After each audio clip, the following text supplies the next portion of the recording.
माझे नाव तिरुपती माणिक धोंडगे आहे. माझे नाव शैली संजय चिंतार आहे. आम्ही आता 8वी वर्गात शिकत आहोत. आमच्या शाळेचे नाव जिल्हा परिषद प्राथमिक शाळा कोळगाव बुद्रुक तालुका भोकर जिल्हा नांदेड आहे. आपण वर्तमानपत्रात बातम्यात अशा ऐकल्या आहेत की भूकंप ही नैसर्गिक आपत्ती आहे. त्यामुळे भूकंप हा कधी पण येऊ शकतो. त्याची आपल्याला पूर्वतयारी नसते, कल्पना नसते. भूकंप हा रात्री किंवा दिवसा येऊ शकतो. जर रात्रीच्या टायमाला आला तर माणसांचा जीव जाऊ शकतो. माणसांना जीव वाचवण्याची सुद्धा संधी मिळत नाही. भूकंप यंत्र शोधक हे असे काम करते की याच्यात एक तार आहे आणि 2 बॅटऱ्या बसवल्या आहेत आणि एक सायरन लावलेला आहे.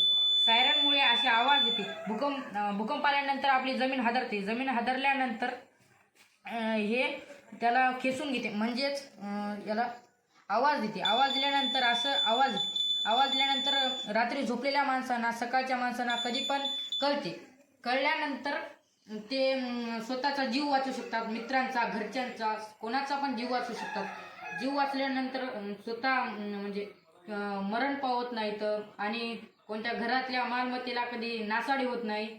याच्यामुळेच आम्ही भूकंप यंत्र शोधक बनले आहे आणि कोणाचा प्राण जाणार नाही म्हणून बनले.